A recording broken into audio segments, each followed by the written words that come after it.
एक बार की बात है, एक दूर के राज्य में एक राजा और उसके 3 बेटियां रहती थी।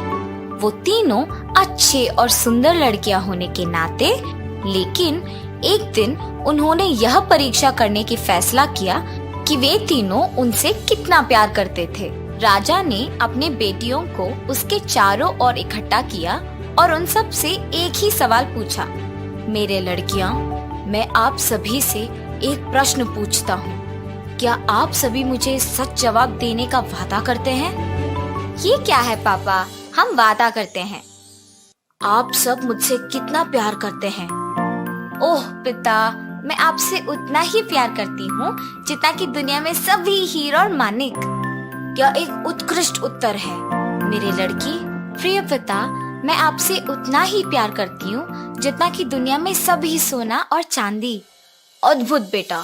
राजा बहुत प्रसन्न लग रहा था और फिर सबसे छोटी बेटी की बारी थी। मेरे पिता और राजा, मैं आपसे उतना ही प्यार करती हूँ जितना कि दुनिया में सभी नमक। राजा उसके उत्तर से बहुत आश्चर्यचकित हुआ और थोड़ा भौंका। क्या कहा तुमने? मुझे लगता है कि मैंने तुमको ठीक से नहीं सुना। मैंने कहा कि मैं आपसे उतना ही प्यार करती हूँ जितना कि नमक से। तुम्हारी इतनी हिम्मत कैसी हुई ये कहने का? तुम्हारी बहनें मुझे हीरे और सोने से भी ज्यादा प्यार करते हैं और तुम मुझे नमक जितना प्यार करती हो। इस राज्य को अभी छोड़ के जाओ और कभी वापस मत आना। छोटी राजकुमारी बहुत दूर भाग गई और जंगल में छिप गई, लेकिन वह जल्द ही बहुत थक गई। वह एक जगह पर बैठ गई और रोना शुरू कर दिया। जब एक राजकुमार जो वहां से गुजर रहा था ने उसे सुना। जैसे ही उसने सुंदर राजकुमारी को देखा, युवा राजकुमार को उसके साथ प्यार हो गया। राजकुमार उसे अपने महल में ले गया और जल्द ही उससे शादी करने के लिए कहा था। युवा राजकुमारी ने उससे कहा कि वह केवल उससे शादी करेगी यदि उसके पिता राजा शादी में आए। दुख की बात है कि मेरे पिता मुझसे नाराज हैं और मुझसे कहा है कि मैं उनके राज्य में कभी नहीं लौटूं। चिंता मत करो मेरे प्रिय राजकुमारी, मैं उन्हें हमारी शादी का निमंत्रण भेजूंगा और जब वह आएंगे तो हम उन्हें एक सबक सिखाएंगे।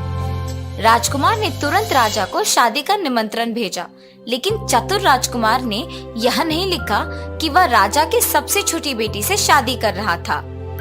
और जब शादी का दिन आया तो राजा वहां पहुंचे। वह युवा राजकुमार के बगल में सम्मान के स्थान पर भोज के मेज पर बैठ गया।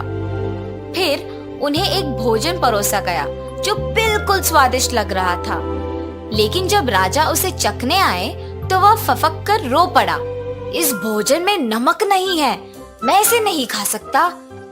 एक ही बार घूंघट पहने एक व्यक्ति ने उन्हें नमक लाकर दिया और कहा, ये लीजिए मेरे राजा, मुझे उम्मीद है कि भोजन अब बेहतर स्वाद होगा।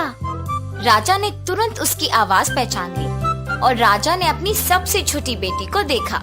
वह एक बार में समझ गए कि राजकुमार और राजकुमारी उसे क्या सिखाना चाहते थे। उसने जो किया उससे शर्मिंदा होकर राजा ने अपनी बेटी से माफी मांगी। राजकुमारी खुशी में चिल्लाई, ओह मेरे पिता, मैंने आपको माफ कर दिया है और मैं आपको दिल से प्यार करती हूँ। उन्होंने एक दूसरे को गले लगाया और राजा, राजकुमार और राजकुमारी खुशी खुशी रहते हैं। एक लंबे समय से पहले एक राजा रहता था जो एक काला जादू के कारण बहुत बीमार पड़ गया था। केवल एक चीज थी जो उसे बचा सकती थी। वो कैसे है? ये एक बहुत प्रभावशाली जादू है और इस जादू के लिए केवल एक दवा है। हमें खरगोश के बूर से मिट्टी चाहिए। बूर कम से कम 10 साल पुराना होना चाहिए और हमें 3 दिनों के भीतर मिट्टी की जरूरत है। राजकुमार ने बहुत ढूंढा, लेकिन एक भी खरगोश नहीं दिखाई दी थी। अचानक एक दिन एक खरगोश ने उनका रास्ता काटा। राजकुमार ने अपने घोड़े को छलांग लगा दिया और वह खरगोश के पीछे भाग गए और जल्द ही एक गुफा में प्रवेश किया जहाँ एक दुष्ट राक्षस रहता था।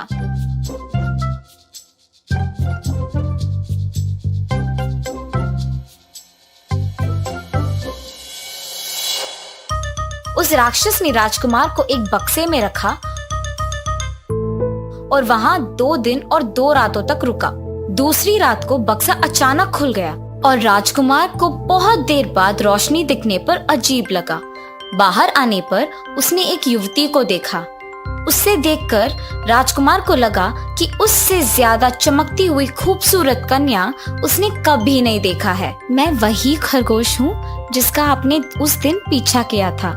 उस राक्षस ने मुझे ऐसा मुग्ध कर दिया कि मैं दिन में एक खरगोश बन जाती हूँ और रात में अपने असली रूप में बदल जाती हूँ। जल्दी, वो राक्षस अभी बाहर है, उसके वापस आने से पहले यहाँ से भाग जाओ। और ये लो, 10 साल पुराना खरगोश के बूर की मिट्टी है, तुम्हारे पिता के लिए, उन्हें बचाओ। बहुत बहुत धन्यवाद राजकुमारी। आप ये बताओ, मैं आपका एहसान कैसे लौटाऊं? अभी के लिए यहाँ से बच जाओ। जब तुम्हारे पिताजी ठीक हो जाएंगे तो बाहर जाओ और दुनिया में घूमो। आपको मेरी मदद करने का एक तरीका मिल जाएगा। राजकुमार ने जैसे कहा गया था वैसे ही किया। उन्होंने महल में जाकर अपने पिताजी की जान बचाई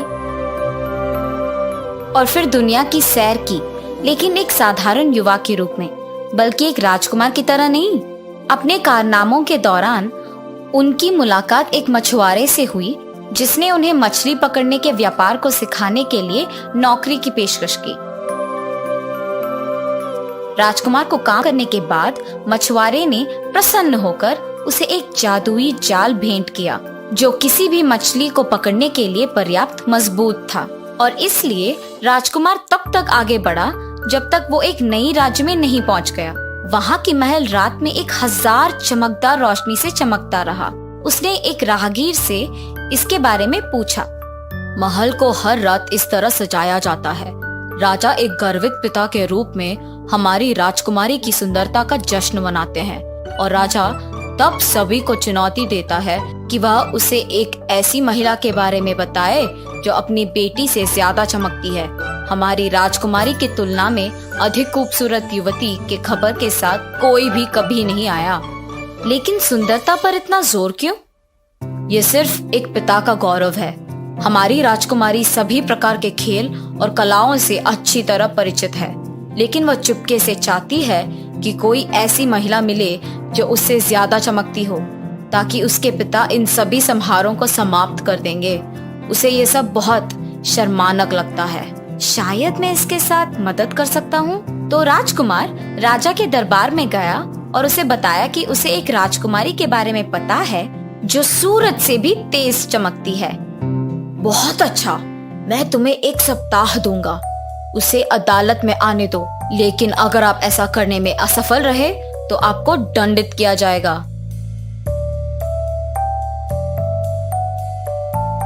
इसीलिए राजकुमार अपने राज्य में वापस चला गया और जंगल में गया और उसने उस राक्षस की गुफा की तरफ अपना रास्ता खोज लिया। लेकिन बहुत कोशिश करने के बावजूद उसे उस गुफा के लिए एक प्रवेश द्वार नहीं मिल रहा था, क्योंकि वह चारों ओर से पानी भर गया था और इसके माध्यम से प्राप्त करना असंभव था। राजकुमार ने पानी में डुबकी लगाने की फैसला किया जब उसे किसी का आवाज सुनाई दिया। राजकुमार, रुको, मैं राजकुमारी की परी माँ हूँ। राजकुमारी ने मुझे तुम्हारे बारे में बताया। जब उसने आपको बाहर जाने दिया तब उस राक्षस को उस पर इतना गुस्सा आया कि उसने उसे उसी बक्से में बंद कर दिया जिसमें वो आपको कैद कर चुका था, और वह एक खरगोश होने के कारण उस गुफा से बाहर नहीं आ सकती है, क्योंकि वह उसके चारों ओर इतना बात पैदा किया, इसीलिए उसे उस बक्से में ही रहना होगा। उस राक्षस ने गुफा को जंगली मच्छी के द्वारा संरक्षित किया है। मुझे राजकुमारी के खरगोश के रूप से बनाए हुए रास्ते से पता है कि उस गुफा में कैसे जाना है, लेकिन हम उसी तरह बाहर नहीं आ सकते।